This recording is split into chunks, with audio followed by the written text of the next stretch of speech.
வணக்கம். இன்றைக்கி நம்ம கிச்சனில் என்ன பார்க்க போகிறோம் அப்படின்னு பார்த்தீங்கன்னா, ஒரு டிஃப்ரெண்ட்டான ஒரு பிரேக்ஃபாஸ்ட் ரெசிபி தான் பார்க்க போகிறோம். என்ன அப்படின்னு பார்த்தீங்கன்னா, மக்ருனி வச்சு தான் செய்ய போகிறோம். மக்ருனி வந்து எல்லா கடையிலையுமே கிடைக்கும். இப்போ இன்றைக்கி நம்ம என்ன பார்க்க போகிறோம் அப்படின்னு பார்த்தீங்கன்னா, தேங்காய் பால் மக்ருனி செய்ய போகிறோம். இப்போ ஒரு கடாயில் தண்ணி ஊற்றிக்கலாம். தண்ணி நல்லா ஹீட் ஆகணும், நல்லா கொதிக்கணும். இப்போ நம்ம தேவையான அளவு உப்பு சேர்த்துக்கலாம். தேங்காய் பால் மக்ருனி வந்து ஸ்வீட்டாக தான் இருக்கும். ஸோ அதனால் நம்ம கம்மியாகவே உப்பு சேர்த்துப்போம். நல்லா தண்ணி கொதிச்ச பிறகு நம்ம மக்ருனியை ஆட் பண்ணிக்கலாம். இப்போது தண்ணி நல்லா கொதிச்சு வருது பாருங்கள். இப்போ நம்ம மக்ருனி ஆட் பண்ணிடலாம். நீங்கள் வந்து உங்களுக்கு எவ்வளோ மக்ருனி வேணால் ஆட் பண்ணிக்கலாம். உங்களுக்கு ஒரு பேக்கெட் வேணும் அப்படின்னா நீங்கள் ஒரு பேக்கெட் கூட ஆட் பண்ணிக்கலாம். நம்ம மசாலா செய்கிறதுனா இதில் எண்ணெய் ஊற்றுவோம். நம்ம மசாலா செய்ய போகிறதில்ல. ஸோ இப்போ நல்லா வேகட்டும் மக்ருனி. மக்ருனி பேக்கெட்லேயே வந்து போட்டிருப்பாங்க டைமிங் எவ்வளோ நேரம் மக்ருனி வேகணும் அப்படின்ட்டு. என்னோடய பேக்கெட்டில் 8 to 10 minutesன்னு போட்டிருக்கு. உங்களோட பேக்கெட்டில் போட்டிருக்க டைமிங்லேயே மக்ருனியை வேக வச்சு எடுத்துக்கோங்க. இப்போ நான் 8 to 10 minutes நல்லா வேக வைக்க போகிறேன். இப்போ நான் மிக்சியில் தேங்காய் துருவல் சேர்த்துருக்கேன். தேங்காய் துருவல் உங்களுக்கு எவ்வளோ வேணுமோ அவ்வளோ ஆட் பண்ணிக்கோங்க. நல்லா கெட்டியாக பால் எடுத்துப்போம். தேங்காய் பால் இந்த மாதிரி நல்லா நான் கெட்டியாக பிழிஞ்சு வச்சுருக்கேன்.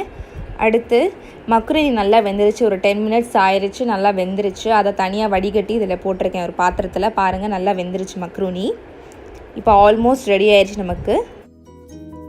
இப்போ நம்ம தேங்காய் பாலில் சர்க்கரை சேர்த்துக்கலாம். சர்க்கரை வந்து உங்கள் விருப்பம் தான். உங்களுக்கு சுகர் கூட வேணும் அப்படின்னா நீங்கள் கூட சேர்த்துக்கலாம்.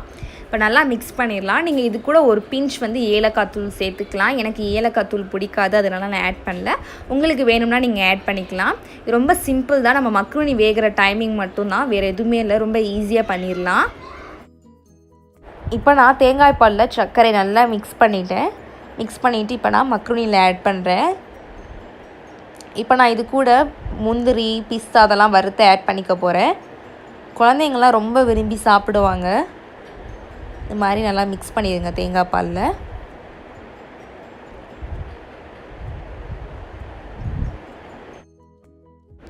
இப்போ நான் ஒரு ஸ்பூன் நெய் ஊற்றி அதில் முந்திரி பிஸ்தா என்னென்ன ட்ரை ஃப்ரூட்ஸ் எது வேணால் ஆட் பண்ணிக்கலாம். ஆட் பண்ணிவிட்டு இப்போ நம்ம இதில் சேர்த்தலாம். ஒரு ஸ்பூன் நெய் ஊற்றினா போதும், ரொம்ப வேணாம்.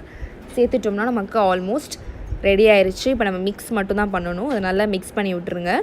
மிக்ஸ் பண்ணிங்கன்னா தேங்காய் பால் மக்ருனி ரெடி ஆயிடுச்சு. ரொம்ப சிம்பிள் அண்ட் ஈஸி தான். குழந்தைங்களாம் ரொம்ப விரும்பி சாப்பிடுவாங்க அவங்களுக்கு கொடுத்தீங்கன்னா. இப்போ ரெடி ஆயிடுச்சு நமக்கு மக்ருனி.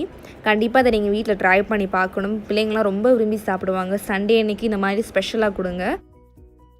இப்போது சுவையான தேங்காய் பால் மக்ருனி ரெடி ஆயிடுச்சு. எப்போதும் பிள்ளைங்களுக்கு இட்லி தோசை அப்படின்னு சொல்லி போரிங்காக கொடுக்காம இந்த மாதிரி ஒரு டிஃப்ரெண்ட்டான ஒரு பிரேக்ஃபாஸ்ட் கொடுத்தீங்கன்னா ரொம்ப விரும்பி சாப்பிடுவாங்க. கண்டிப்பாக அதை நீங்கள் வீட்டில் ட்ரை பண்ணி பார்க்கணும்.